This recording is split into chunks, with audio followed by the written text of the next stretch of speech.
Well, the situation in Syria is catastrophic.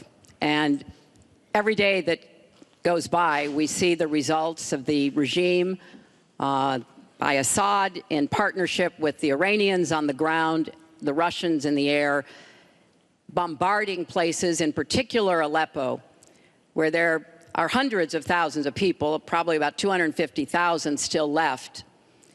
And there is a determined effort by the Russian Air Force to destroy Aleppo in order to eliminate the last of the Syrian rebels who were really holding out against the Assad regime. Russia hasn't paid any attention to ISIS.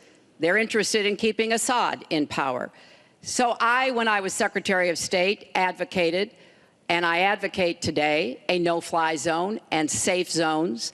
We need some leverage with the Russians because they're not going to come to the negotiating table for a diplomatic resolution unless there is some leverage over them. And we have to work more closely with our partners and allies on the ground. But I want to emphasize that what is at stake here is the ambitions and the aggressiveness of Russia.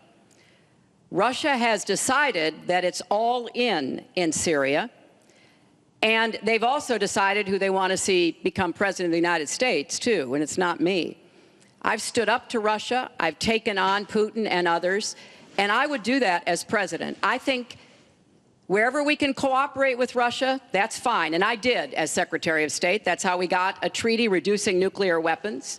It's how we got the sanctions on Iran that put a lid on the Iranian nuclear program without firing a single shot. So I would go to the negotiating table with more leverage than we have now. But I do support the effort to investigate for crimes, war crimes, committed by the Syrians and the Russians and try to hold them accountable. Thank you.